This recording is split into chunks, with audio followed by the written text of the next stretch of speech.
Bueno, hoy lo que vamos a ver es, ¿se acuerda que le había dicho que vamos a terminar la cuestión de ver cómo usar el teorema de Nether para un caso muy importante?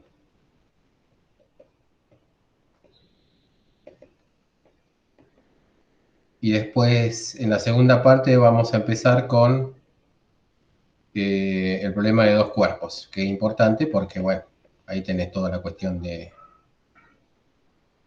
¿sí? La mecánica de dos cuerpos, ¿m? Sobre todo usado en mecánica celeste. Bien, arranquemos con el ejemplo este del teorema de Nether. Vamos a ver, vamos a explicar esta frase con detalle. Así, muy a lo bruto, a veces se dice que si se cumple una simetría, ¿sí? Básicamente esto es el teorema de Nether. Hay una cantidad que se conserva.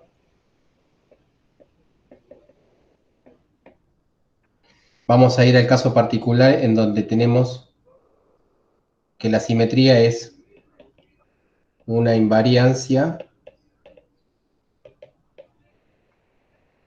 ante rotaciones. Eso lo que va a conservar es el momento angular.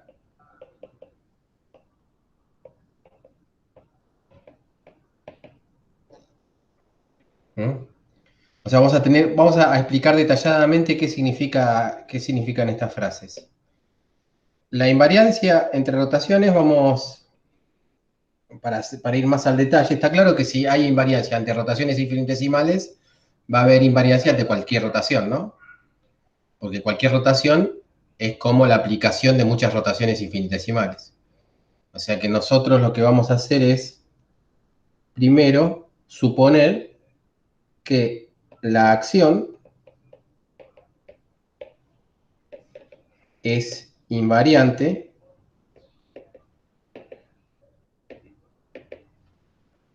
ante rotaciones infinitesimales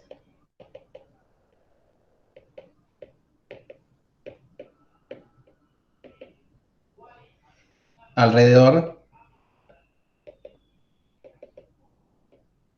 de un eje. Y ese eje lo vamos a considerar en la dirección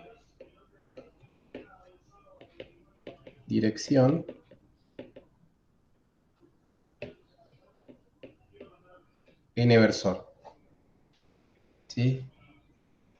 Entonces, para ser más preciso, fíjense, empezamos con algo muy general y cada vez vamos siendo más precisos. La conservación, o sea, Nether nos va a decir que lo que se conserva es el momento angular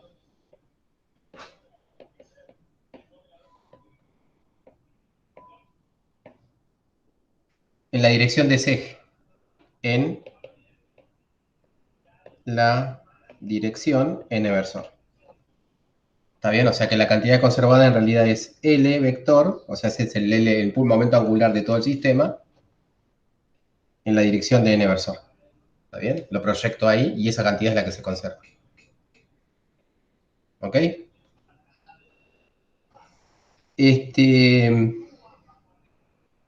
Que se conserve o sea, bueno, ¿cómo se define matemáticamente esta invariancia? Primero tenemos que definir cómo es la transformación. O sea, ¿se acuerdan que una transformación general era T' era igual a T más un parámetro infinitesimal epsilon por cierta función G de QT y el Q' era bueno, Q sub i, un QI más el mismo parámetro infinitesimal y una función phi sub i de Q de t. Entonces, nosotros lo que tendríamos que hacer es identificar cuánto vale el epsilon para este caso particular de una rotación infinitesimal alrededor de un eje, eh, ¿sí? Un eje determinado, y cuánto vale esto, ¿no? ¿Cuánto vale esto? ¿Ok? Eso es lo que primero tenemos que identificar.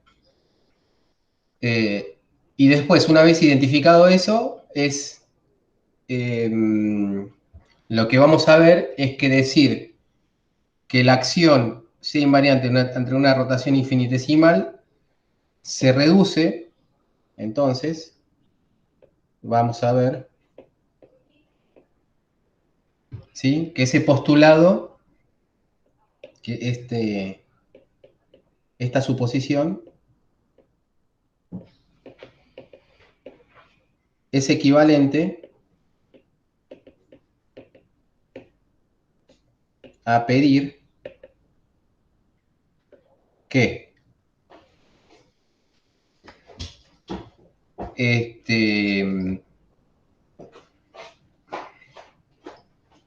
el lagrangiano, bueno, a ver, espera, no, ahí estamos intentando mucho. Vamos a ver qué significa eso, ¿está bien? Pero ¿se acuerdan que eran 3 pasitos cuando explicábamos el teorema de Nether? Es ver cuál es la transformación, el segundo paso es ver qué significaba esa invariancia. Por ejemplo, en el caso de la invariancia temporal, ¿se acuerdan que eso significaba que el lagrangiano no dependía explícitamente del tiempo? ¿Está bien? Eso no es el teorema de Nether. Eso es, eh, digamos, otra forma de ver la invariancia de la acción. O sea, uno obtenía una fórmula complicada y interpretaba qué significaba esa invariancia usando esa fórmula. Y después de ahí deducíamos que lo que se conservaba era el hamiltoniano. ¿Está bien? Eran dos cosas diferentes. Vamos a repasarla por las dudas para no. O sea, uno hacía esta era la cuestión. O sea, planteaba la transformación. Supónganse que nosotros ya conocemos qué significaban estas cosas que nosotros ponemos con signo de pregunta para una transformación determinada. Después uno lo que hacía era, ¿sí? Esto era equivalente a pedir que, espero no confundirme en esta fórmula, que la derivada de L con respecto a Q sub i por phi sub i más la derivada de L con respecto a Q punto sub i por phi punto sub i menos Q punto sub i y punto más la derivada de L con respecto al tiempo G más L G punto, todo eso era igual a cero. ¿Está bien? Eso era una cosa, o sea, decir que la acción era invariante con respecto a esa transformación es decir que esa cantidad que aparece acá es igual a cero. ¿Ok? Eso es una cosa. Y esta ecuación era una ecuación en donde los Q eran lo que habíamos llamado matemáticos, ¿no? Cualquiera, cualesquiera. Y después lo que nos decía Nether es que si se cumple esa invariancia, Nether nos decía que lo que se conservaba era, espero hacer la fórmula bien, esta cantidad.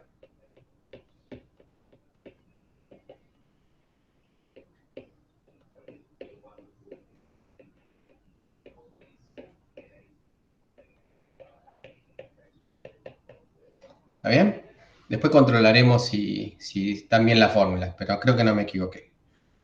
¿Se entiende? O no, perdón, cero no. Esto era constante de movimiento. Entonces, que nosotros queremos aplicar el teorema de Nether para el caso de las rotaciones. ¿Estamos de acuerdo ahí? ¿Sí? Es un repaso del teorema de Nether. Esta es la transformación, decir que esta transformación es invariante, o sea, la acción, ¿sí? Acá estamos separando todo esto. La acción es invariante ante esa transformación.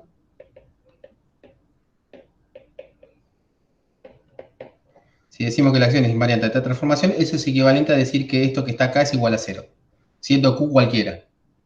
Entonces, Nether lo que me dice es, entonces, esta es una constante de movimiento, si las Q que pongo yo acá son soluciones de problema, son las físicas.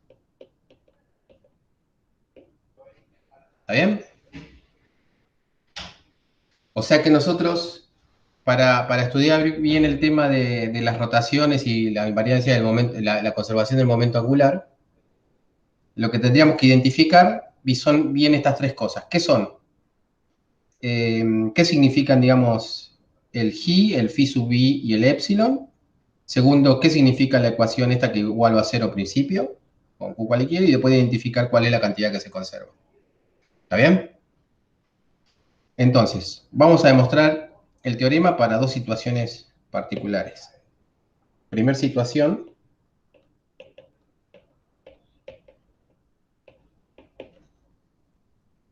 tenemos n partículas sin ningún vínculo. ¿Mm? Si tenemos n partículas sin ningún vínculo, entonces mis Q sub i van a ser o sea, en principio esto era, ¿se acuerdan? Va a ser un Q sub 1 hasta, si no tenemos ningún vínculo y estamos en el espacio, la cantidad de coordenadas generalizadas van a ser 3n. ¿Ok?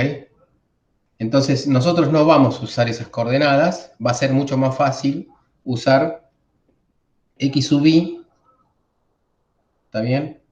Y sub i, z sub i, la velocidad sub i, la velocidad, o sea, vamos a poner eh, velocidad x sub i, velocidad i sub i y velocidad z sub i. Y acá el i no va a ir desde 1 hasta 3n. Acá el i va a ir desde 1 hasta n, ¿no?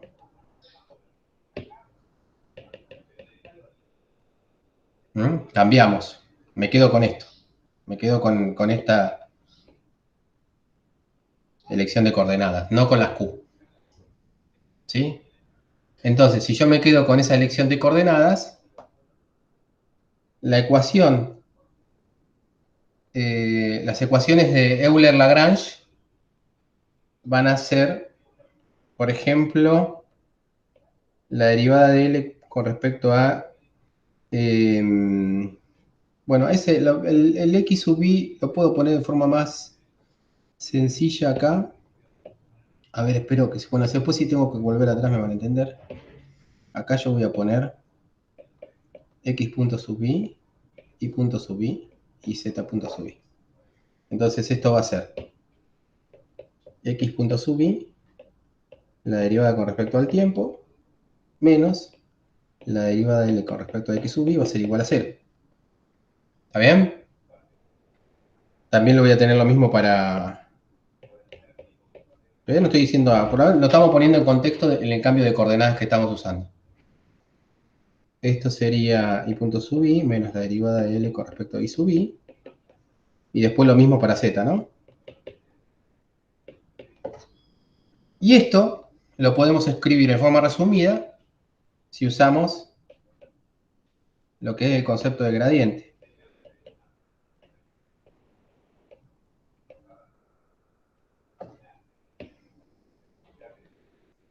Vamos a poner así. R, bueno, vamos a entender que eso R es un vector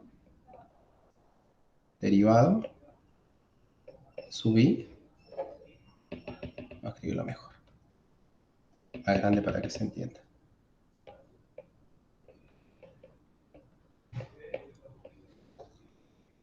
Eso es un gradiente ahora. Esto es una ecuación vectorial de dimensión 3 para cada... ¿Se entiende? ¿Sí? ¿Cómo es el vector ese? Es la derivada, o sea, este es un gradiente, el gradiente de L con respecto al vector RI. ¿Sí? Entonces, es una forma de resumir las tres ecuaciones que están a la izquierda, las resumís en una sola ecuación vectorial que está a la derecha. ¿Está bien? Acá podríamos poner también B sub I. ¿Mm? Voy a poner así. ¿Mm? Esas son tres ecuaciones y esas tres ecuaciones son las que están a la izquierda. Para cada una de las componentes en X y Z. ¿Ok? O sea, acá podemos, bueno, quedaría así.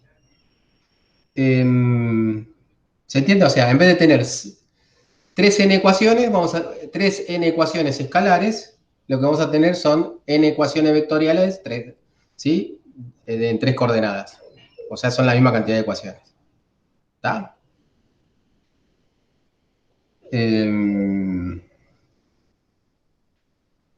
Bien. O sea que vamos a trabajar primero con esas coordenadas y no hay vínculos. ¿Ok? Eso es lo primero. Lo segundo es, yendo a lo que es la transformación de coordenadas en una rotación,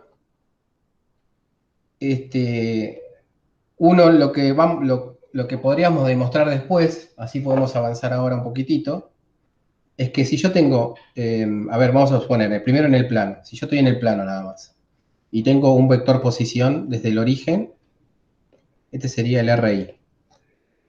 ¿Sí? En un instante del tiempo, esa sería la posición de la partícula iésima, ¿sí? Y esa partícula tendrá una velocidad, yo qué sé, v sub i. ¿Está bien? Yo lo que quiero es, lo que voy a hacer es aplicar una rotación alrededor de este eje, ese sería el eje de rotación, ¿sí? Y voy a rotar un ángulo pequeño, ¿sí? Esos dos vectores. ¿Sí? Si yo los roto un ángulo pequeño, bueno, vamos a hacer el ángulo un poquitito grande para que se vea bien. Si yo lo roto el ángulo un poquitito no tan pequeño, a ver, ¿tiene círculo esto? Sí.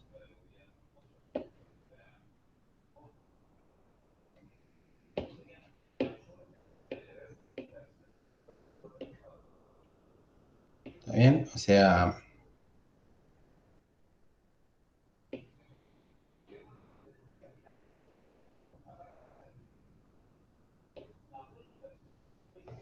¿sí? O sea, rotaríamos el RI un ángulo, que sería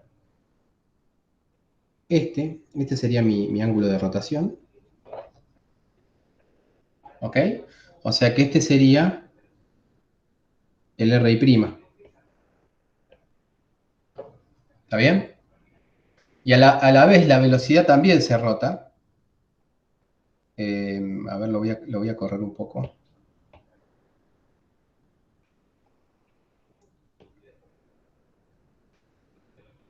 ¿Mm?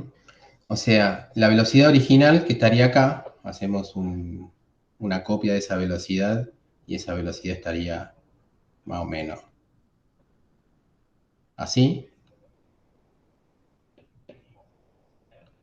Si yo roto con el mismo ángulo esa velocidad pasaría a ser,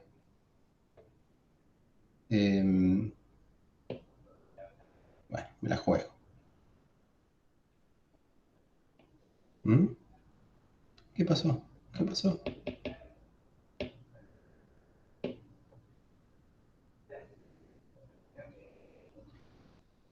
O sea, este ángulo sería delta teta, ¿no?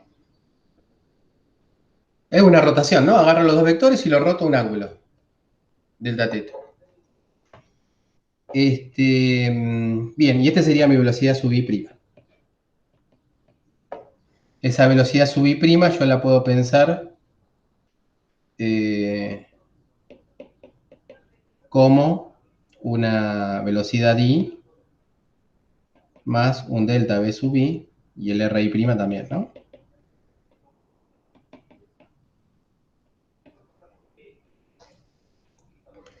Bien. Y en tres dimensiones se puede complicar un poco la vista, pero bueno, vamos a jugárnosla. Por ejemplo, si vos tenés un eje de rotación que es así, ya arranqué mal. Si tenés un eje de rotación ahí, y ahí es donde vos haces una rotación de delta θ. Si vos tenés el origen acá, por ejemplo, vos podés tener tu RI por acá, tu velocidad, ¿sí? Puede ir, yo qué sé, para allá, tu velocidad y bueno, después de aplicar una rotación, se supone que va a hacer una rotación por ahí, esta pasa a estar acá,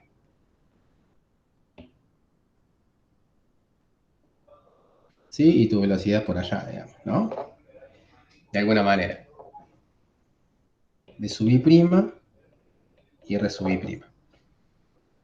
¿Ok? Y acá el ángulo sería delta θ. Esa sería gráficamente lo que estamos haciendo sobre cada una de las partículas cuando realizamos una rotación y vamos a suponer que ese delta θ es bien pequeño. Ahí lo exageré un poco para que se vea. ¿Está bien? Bueno, lo que sucede, se puede probar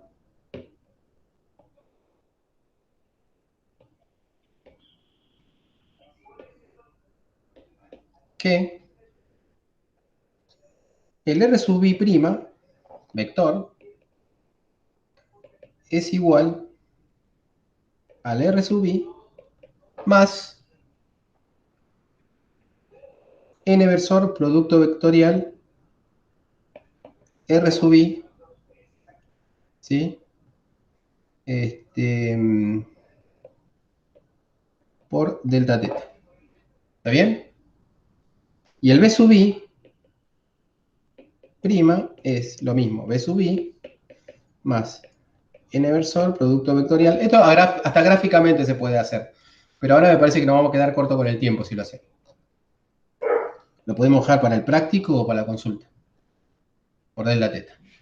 ¿Está bien? Pero, o sea que todo esto es lo que yo llamaría delta RI y todo esto lo que yo llamaría delta BI. ¿Está bien?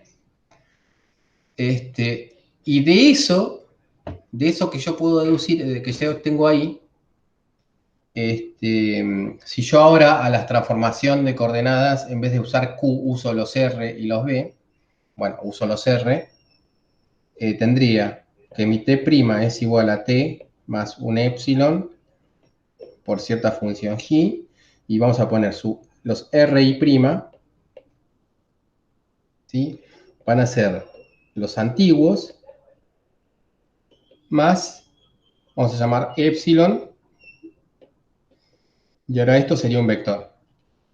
¿Sí? Si yo comparo esto que está acá y lo comparo con esto que está acá, ¿sí? Ahí me doy cuenta, ¿sí? Que esta función que es la coordenada temporal, ¿no? La coordenada para la transformación, la función para la transformación temporal es el 0, ¿ok? Porque el tiempo no cambia. Yo estoy dejando el tiempo quieto y estoy haciendo una rotación, ¿sí? Si quieren, instantánea, digamos, no importa el tiempo en esa rotación. Yo agarro el sistema de partículas que tengo y hago una rotación en todas las partículas alrededor de ese eje n en un delta θ. Ahí el tiempo no participa en ese proceso de transformación de coordenadas. Entonces este es 0. Y este phi sub i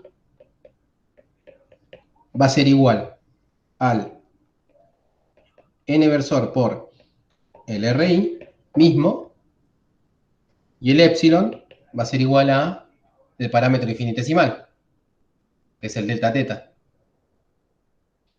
¿Ok? O sea, ya con esto yo ya tengo localizado cómo es la transformación de coordenadas. ¿Sí? O sea, ya sé cómo es la transformación. Ahora, si yo ya tengo el g, el phi y el epsilon, lo único que tengo que hacer es aplicarlo a las ecuaciones, a las dos ecuaciones que me faltan. La primera es para entender qué significa esa invariancia en términos de esta ecuación. O sea, yo tengo que ver esta ecuación ahora.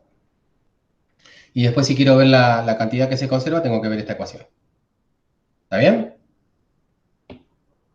Así que vayamos a la primera. ¿Mm? Esta ecuación. Que no es el teorema de Nether, es simplemente interpretar qué significa la invariancia en la acción. Entonces, reescribamos la ecuación en términos no de los Q, sino de los R.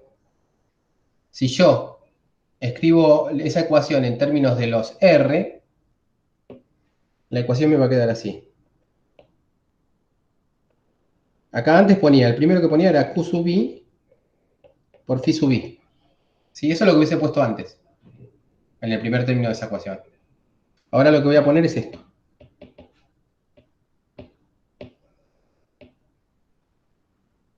R vector I por producto escalar phi sub I. ¿Está bien? Porque ahí estoy metiendo. Acuérdense que ahora el I corre desde 1 hasta N, pero esos son vectores, ¿no? Termina siendo lo mismo que antes. Esto es para no andar escribiendo con X, con Y, con Z. Es una forma resumida ¿sí? De no andar escribiendo eso. Si no, tendría que poner tres términos. ¿Sí? Esto sería... A ver si... ¿Lo entienden así? Si yo lo pongo así. ¿O no lo ven? Sí, pues No- es la phi que está ahí arriba, no está. claro. O sea, lo que digo es, esto en realidad son tres términos, ¿no? Porque es un producto escalar.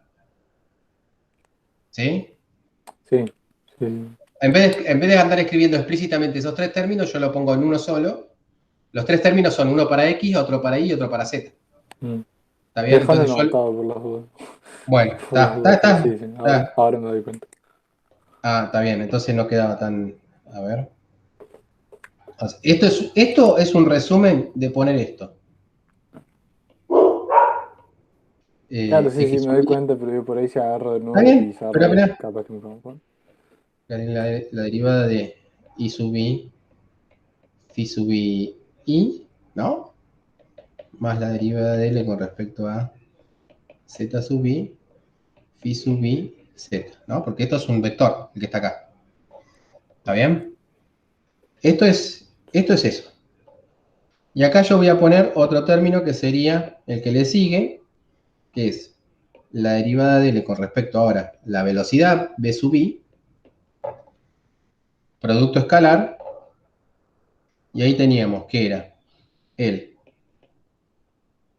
phi sub I vector, pero ahora derivado, menos el q sub I punto, que ahora sería v sub I, el q sub I punto es el v sub I, por esta función i, todo derivado, esta derivada en el tiempo, más la derivada de L con respecto al tiempo por G, más L por G punto, todo eso igual a 0. ¿Está bien? Entonces, si yo me fijo ahí arriba cómo es esa transformación, esto se me va, ¿no? Esto también, ¿no? Acá tenemos un producto escalar y acá abajo no tenemos un producto escalar porque es la parte del tiempo nada más. Entonces, acá fíjense, esto se me va, ¿está bien? Porque no está el G. Esto se me va, esto se me va, ¿ok? Y acá entonces lo único que me queda es la derivada de L con respecto a RI. Acuérdense que hay índice repetido, también hay una sumatoria sobre I que tampoco la pongo yo, pero está. Acá la podemos poner explícitamente para recordar que está.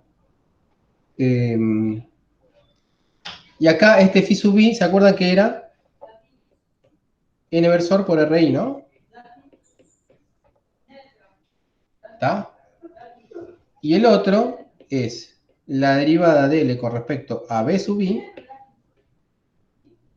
por N versor por B sub I. Todo eso es igual a 0. ¿Mm? Y eso que está ahí es lo mismo que poner, esto acá haría falta quizás también una cuenta por separado, vamos a poner anexo. Le lleno de anexo, ¿no? Pero si no lleno de anexo no avanzo. Anexo. Esto que está acá, pensando lo que es Taylor a primer orden, eso es igual a L de RI más delta RI. Acuérdense que el delta RI era precisamente, bueno, ahora se puede mostrar que esto es igual a esto, la velocidad sub I, estos serían los Q, más delta BI, de menos L de RI, B sub I, coma el tiempo. Todo eso igual a 0. ¿Está bien? Se puede mostrar que eso que está arriba es eso. Eso si quieren lo vemos por separado. Pero decir eso significa que si yo hago esa transformación de coordenadas, esa rotación, el lagrangiano no varía. ¿Sí? O sea que como consecuencia la invariancia de la acción ante la rotación es la invariancia del lagrangiano, ¿sí? Porque el lagrangiano, si yo hago esa transformación, fíjense que numéricamente queda igual, ¿no? Porque yo al L lo paso del otro lado, ¿sí? No cambia el L si yo hago esa transformación. Esa rotación sobre cada una de las coordenadas y evalúo el lagrangiano de vuelta, me da el mismo número. ¿Está bien? O sea que la invariancia de la acción implica, ante esa transformación, también implica la invariancia de lagrangiano ante esa transformación. Ese sería el primer resultado que tenemos. Eso no es la aplicación del teorema de Nether, sino que es la interpretación física de lo que significa la invariancia de la acción ante esas rotaciones infinitesimales. El significado es que el lagrangiano permanece igual. ¿Sí? Entonces, el lagrangiano es invariante. También podemos poner. ¿Sí? Bien, o sea, ya por lo menos podemos decir qué significa desde el punto de vista, o sea, poder tener una idea, ¿sí? De lo que es la invariancia de la acción en términos de lagrangiano. Y bueno, y la consecuencia, y Nether, ¿qué me va a decir? Nether me va a decir lo siguiente, es que ahora voy a poner la conclusión o la tesis del teorema de Nether en términos de ahora de la notación en vez de Q con R, es L, la derivada de L con respecto a la velocidad sub I, no sé qué palabra me salió, pero es la velocidad sub I, producto escalar, acá iría eh, velocidad sub I por G menos phi sub I menos LG es igual a una constante de movimiento. ¿Está bien? Ahora, ¿se acuerdan que el G era igual a 0? O sea que esto se me va.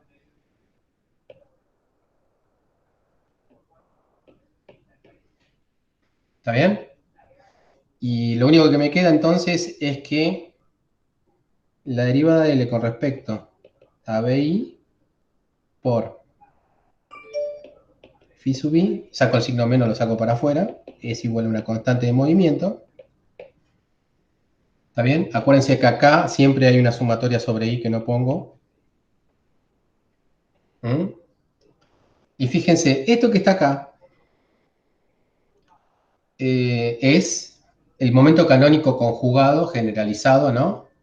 De las coordenadas, que en este caso va a ser un vector. Y en este caso va a ser, como estamos trabajando con las coordenadas usuales cartesianas, este va a ser el momento que nosotros conocemos, P sub I. ¿Mm? Y esto que está del otro lado es, ya lo habíamos visto, n versor por B sub I. ¿Estamos de acuerdo? ¿Sí? No, perdón, por R sub I, porque es sin derivar.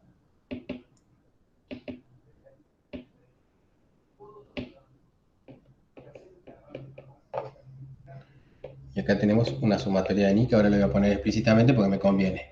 Bueno, acá puedo hacer la reglita del producto mixto. La reglita del producto mixto es que esto vaya para allá, que esto vaya acá y esto vaya acá. ¿Ok? Entonces me va a quedar que esto es igual a la sumatoria de i de n versor a ese n versor por producto vectorial ri por p sub i. Y eso es igual a el n versor. Me puedo sacar, perdón, acá un producto escalar. Lo saco afuera de la sumatoria. R sub i, producto vectorial, con P sub i. Y esto es lo que nosotros conocemos como el L total del sistema, el momento angular del sistema. ¿Ok? Y eso estoy proyectando el momento angular en la dirección del eje en el que estoy haciendo la rotación. Y esto por lo que me dice el teorema de Nether, esto es una constante de movimiento.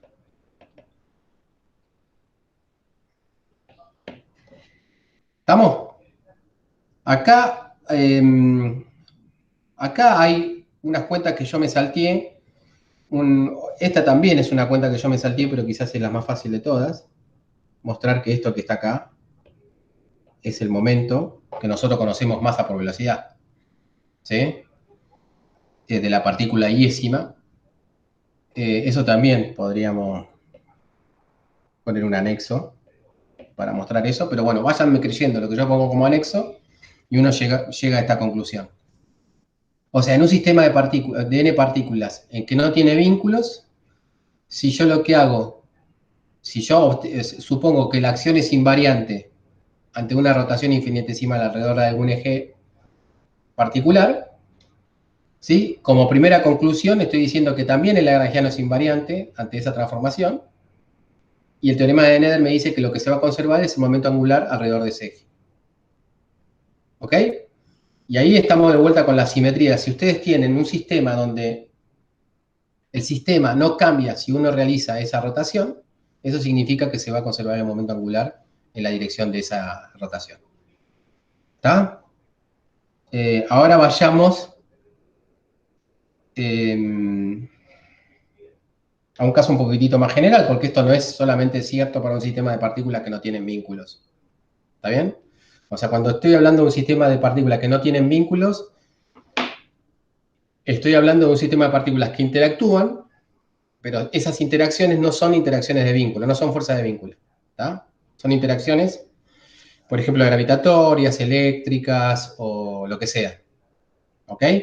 Pero no vínculos. Y, por ejemplo, un sistema muy importante, en donde esto se cumple y está lleno de vínculos, es un cuerpo rígido. En un cuerpo rígido, ¿sí? Hay un vínculo muy fuerte que mantiene la distancia entre cada par de partículas constante. ¿Sí? En ese sistema también funciona esta simetría. Así que habría que verlo. Entonces, vamos a suponer como el segundo caso,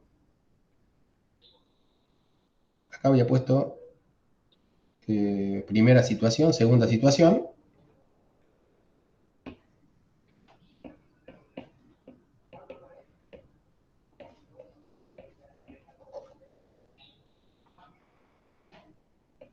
Vamos a poner n partículas y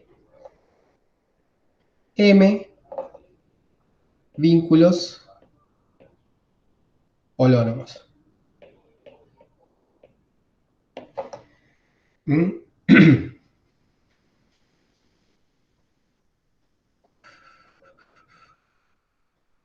Bien, si tenemos n partículas y m vínculos holónomos, uno podría, esto ya es más complicado, ¿eh? O sea, acá vamos a tener que recurrir a los multiplicadores de Lagrange y vamos a crearnos un nuevo lagrangiano. ¿Sí? Esto ya es plus, digamos, esto es un plus de la materia. ¿Ok?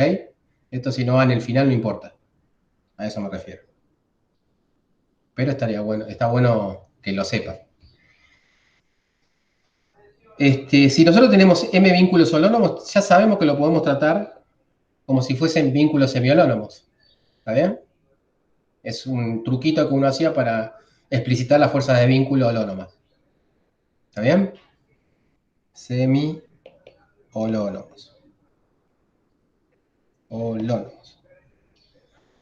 Entonces, si es así, recuerden que ahora las ecuaciones de Euler-Lagrange cambian, ¿sí? Porque va a estar con los multiplicadores. Y las ecuaciones de Euler-Lagrange para este caso serían, por todo lo que dijimos antes,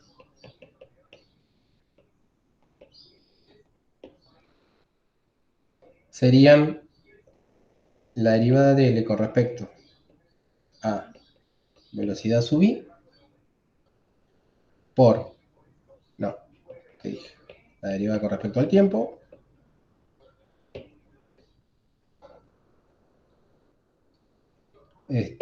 menos la derivada de L con respecto a RI. Y acá le agregábamos, con esto le agregábamos el más o el menos, poniéndolo de esta forma le poníamos el menos acá, multiplicador de Lagrange lambda sub p, ¿sí? En este caso el p va a ir desde 1 hasta m.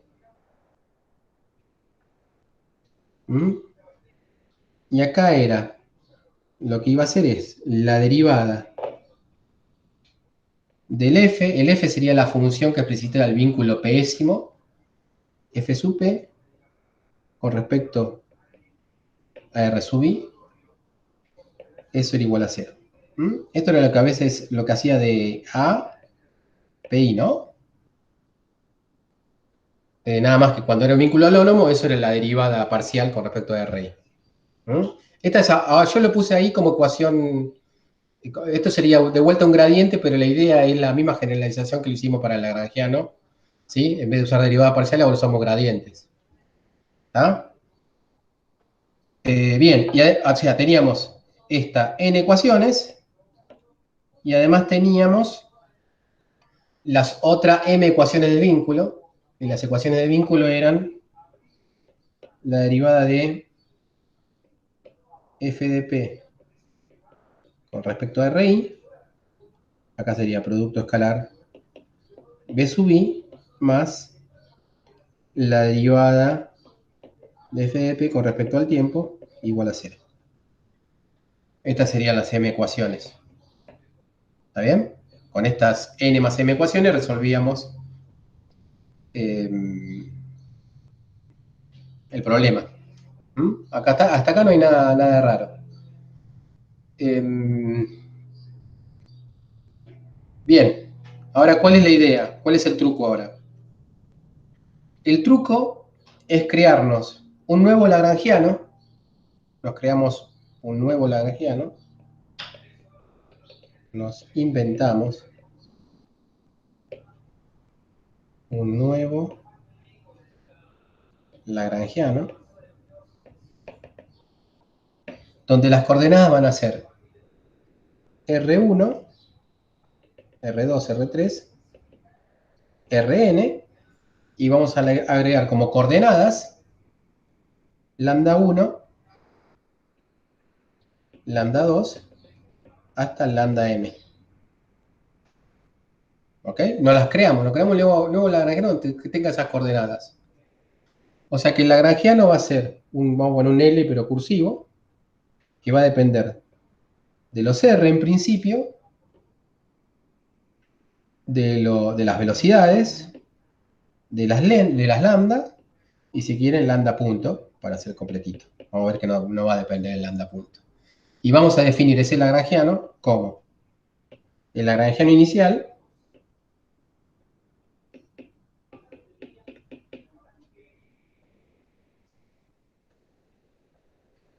y me fijo arriba, me voy a la ecuación de Euler-Lagrange, hago un poquitito de trampa, me fijo ahí y vamos a poner menos lambda p por fp de, acuérdense que el f solamente dependía de r y de t, ¿está bien?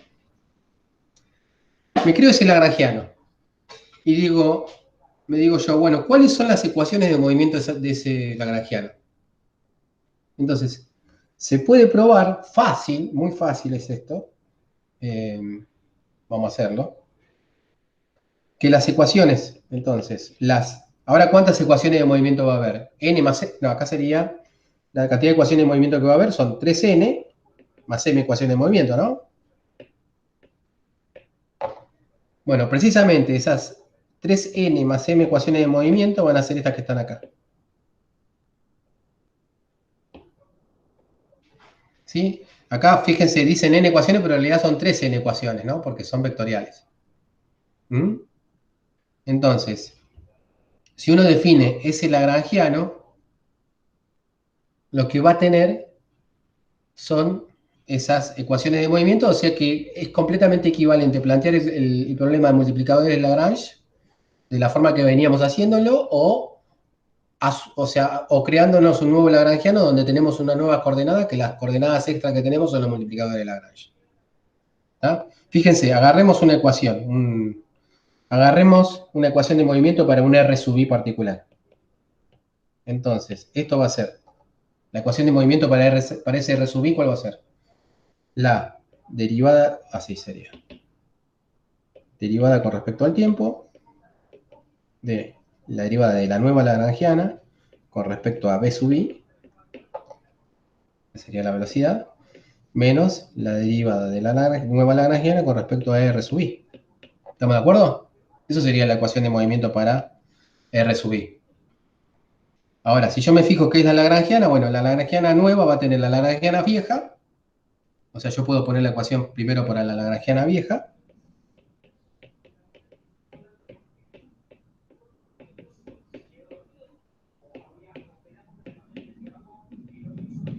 y después agarro la otra parte que le agrega la lagrangiana, que es eso. Me fijo que la nueva parte que le agrega la lagrangiana no depende de las velocidades. ¿Sí? O sea, como no depende de las velocidades, la primera parte no va, pero sí depende de las R's. Entonces derivo lo que me queda con respecto a las R's. Me queda, el lambda es una constante en términos de R, sale afuera, y me queda la derivada de f con respecto a R sub i. Y eso me queda igual a 0. Esa sería la primera ecuación de Euler-Lagrange para para una coordenada de R sub i.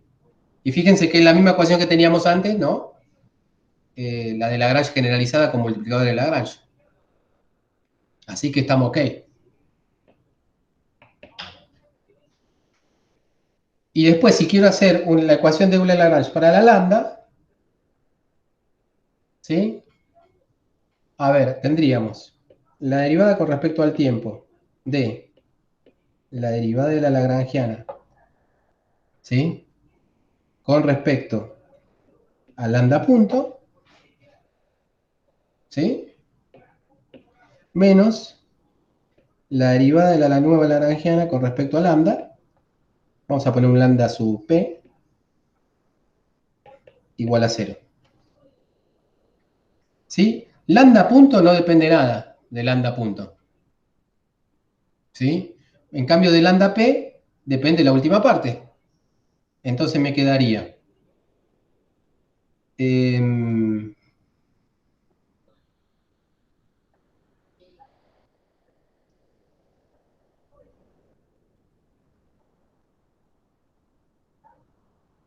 bueno, acá no me da.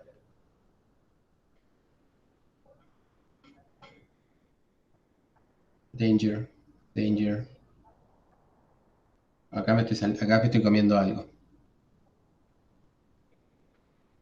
¿Mm? Porque si yo derivo con respecto al lambda punto, el lambda punto no está, no hay problema.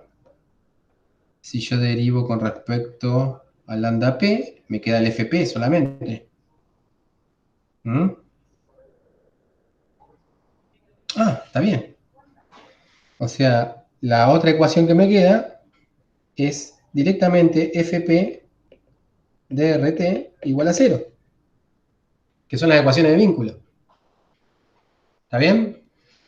Serían las ecuaciones que teníamos antes, pero integradas, si quieren verlo. Es como que retomamos las ecuaciones de vínculo. ¿Se entiende? O sea que esto también estaría ok. Me asusté. También porque no me aparecía la ecuación semiolónoma, me parecía, ¿no? Yo estaba esperando eso, pero en realidad lo que te aparece es ya directamente el vínculo holónomo. Así que genial. O sea, fíjense que planteando esa nueva lagrangiana, se cumple todo de una. ¿Ok? Bien. Eso, listo. Ya tenemos o sea, ahora pensemos que tenemos ese problema con esa nueva lagrangiana. Y, y veamos qué sucede si uno asume que hay una invariancia de la acción, ¿sí? Para ese nuevo sistema, usando esta transformación de coordenadas donde ahora la transformación de coordenadas hay que tener en cuenta que tenemos más coordenadas. Vamos a asumir que en las nuevas coordenadas, ¿sí? No hay variación. Vamos a asumir que la transformación de coordenadas es t' es igual a t, o sea, significa que elegimos g igual a 0. Vamos a asumir que r sub i' es igual a r sub i más delta teta por esto, porque ya el análisis que hicimos antes, r sub i. ¿Está bien? Acá estamos diciendo básicamente que epsilon es igual a delta teta y el phi sub i vector va a ser n por ri. Y vamos a asumir que el delta sub p, el lambda p prima es el lambda p. ¿Sí? O sea que acá los phi, digamos, para el lambda son iguales a 0. ¿Está bien? Si nosotros asumimos eso, la invariancia de la acción, o sea, tendríamos que ver primero qué significa la invariancia de la acción. La invariancia de la acción, podemos ir a la ecuación que nos quedaba al principio, pero ahora pensando en el nuevo lagrangiano. La invariancia de la acción, acá estaba, nos quedaba esto. Ven esto que está acá, porque lo otro aparecía el G. O sea, me queda el L con el R y el phi, y el L con el B con el phi punto. ¿Está bien? Pero ahora es el nuevo lagrangiano. O sea que tendríamos esto así. ¿Qué significa? Significa que la derivada del nuevo lagrangiano con el RI, phi sub i, más la derivada del nuevo lagrangiano con el B sub i por el phi sub i punto. Perdón, acá el punto, ¿no? ¿Está bien? Es igual a 0. O sea que esto me va a quedar el L, o sea, la parte que viene con el L y el resto. En la parte que tenemos con el R, el L es el mismo que antes, o sea que la primera parte no va a cambiar, o sea que nos va a quedar que la derivada de L con respecto a RI por delta RI más la derivada de L con respecto a B sub I por delta BI, ¿sí? Y después quedaría menos, y ahí los lambda con las funciones. El lambda sub P, la derivada de FP con respecto a RI por delta de RI. Y después acá iría más lambda P, la derivada de FP con respecto a la velocidad I por delta BI. Pero habíamos dicho que como los vínculos eran holónomos, los vínculos F, estos F sub P, no pueden depender de las velocidades, así que esto se va. ¿Mm? Y esto que está acá, ¿se acuerdan que habíamos dicho que era la invariancia del lagrangiano? ¿No? Cuando era igual a 0 exclusivamente eso. O sea que lo único que tendríamos que, o sea, si nosotros asumimos la invariancia del lagrangiano, lo único que tendríamos que asumir acá, esto que aparece acá, es la invariancia de la fuerza de las funciones de vínculo. ¿Sí? O sea, voy a escribir eso verde que está acá. La derivada de FP con respecto a RI, por delta RI, es igual a 0, y por lo mismo que dijimos antes, esto es lo mismo que decir que f de p con los RI evaluados en RI más delta de RI t menos f de p RI, t es igual a 0, significa que si yo realizo esa transformación a los vínculos, esa transformación de coordenadas, esa rotación, ¿sí? Los vínculos se siguen cumpliendo. ¿Ok? De la misma, o sea, esa sería una especie de invariancia de los vínculos ante rotaciones. Vamos a poner un ejemplo para que quede claro. Supónganse que ustedes tienen un vínculo que están en un cuerpo rígido y en un puntito del cuerpo rígido es este que está acá y otro puntito del cuerpo rígido es este que está acá. Y uno realiza, ¿sí? Acá supónganse que este sería el R sub 1 o sub 2 y este es el R sub 1. Y el vínculo sería módulo de R2 menos R1 menos L igual a 0, ¿no? Supónganse, ese sería el vínculo. ¿Sí? O sea que el vínculo sería que la distancia entre esas dos partículas del cuerpo se mantiene siempre fija. Y ustedes agarran, imagínense que hacen una rotación alrededor de este eje. ¿Sí? En delta teta. ¿Sí? Hacen esa rotación y ¿cómo va? ¿Cuál es el resultado de esa rotación? El resultado de esa rotación sería este. ¿Está bien? Ese sería R2' y este sería R1'. La distancia entre esos dos puntos sigue siendo la misma. ¿Sí? La distancia, la rotación conserva las distancias. Es más, la definición de rotación es eso. ¿Está bien? Pero bueno, fíjense que si yo hago esto, R2' menos R1' menos L sigue siendo igual a 0. ¿Mm? O sea que la función de vínculo R1, a ver si lo podemos poner así, f de R1 con R2 con el tiempo, en este caso no depende del tiempo, pero bueno, es igual a 0, y f de R1', R2' con el tiempo también es igual a 0. Se sigue cumpliendo. ¿Sí? Y yo puedo reescribir esto que está acá como f de R1 más delta de R1, ¿no? Y R2 más delta de R2 con el tiempo igual a 0. Los deltas serían estos.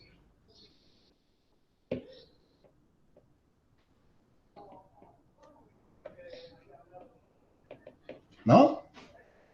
Es lo que estoy diciendo, digamos. O sea que es completamente sensato pedir, exigir que, o sea, entender que la invariancia del sistema ante rotaciones con vínculos holónomos deje también a los vínculos sean invariantes por separado, ¿no? O sea, uno pide que el lagrangiano sea invariante y además que los vínculos sean invariantes. ¿Mm? Y que sean invariantes en este sentido, ¿sí? Que no se vean afectados. La función de vínculo sigue siendo igual a 0, sigue siendo igual a 0, aún realizando la rotación, ¿no? En el sistema. O sea, si uno entiende que eso es pedir la invariancia de la acción para un sistema con vínculos, como consecuencia, lo que va a tener es la conservación del momento angular de la siguiente forma. De nuevo, agarramos el resultado que habíamos obtenido y ahora lo usamos para el nuevo lagrangiano. Si lo usamos para el nuevo lagrangiano, bueno, a ver, hagámoslo desde cero, así, y ya con eso terminamos esta parte. A ver, el resultado general del teorema de Nether, escrito, sí, ahora para los R's y para los lambda, sería este. La derivada del nuevo lagrangiano con respecto a, primero, las velocidades para las partículas, serían estas, por, y acá tendríamos las velocidades por la función g, menos los vectores estos, phi sub i, menos el lagrangiano g igual a constante de movimiento. Pero acá me comí algo, Porque acá hice la cuenta solamente para la parte de las partículas, me faltaría la parte de, ¿sí? La parte de los lambda, ¿no? Acuérdense que lambda también son coordenadas. Así que quedaría, la parte que me estoy olvidando sería lambda con respecto a lambda punto, su p, ¿ok? Producto escalar, acá irían los lambda punto p, acá no haría un producto escalar porque esto ya sería escalar, ¿sí? No son vectores los lambda. Acá iría el G, y acá irían los phi para los lambda, phi sub p. Todo eso sí sería igual a una constante de movimiento. Bueno, pero habíamos dicho que el nuevo lagrangiano no dependía del lambda punto, así que ya esto no está. O sea, no está en todo esto. Además, esto tampoco estaba, tampoco va, bueno, todo esto se va. ¿Ok? Porque no estaba el lambda punto en el nuevo lagrangiano.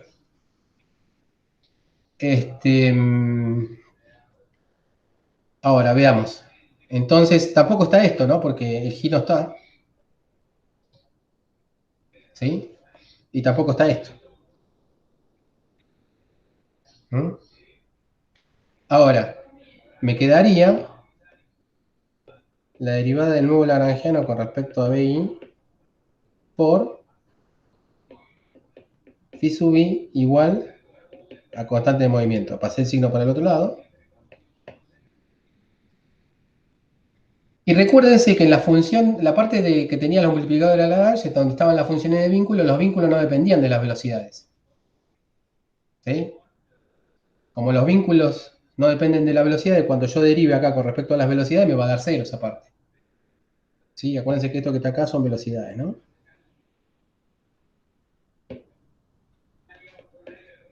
O sea que ¿sí? Como los vínculos dependen solamente de las posiciones, porque son vínculos holónomos, esto me va a quedar solamente la parte del lagrangiano original. Y este phi sub i es el phi sub i de siempre, que es n por RI igual a constante de movimiento. Y bueno, ahí ya tenemos el resultado original. ¿Sí? Haciendo la cuestión de que esto era el P sub i, ¿sí? Lo que sale es que L por N es una constante de movimiento. ¿Está bien?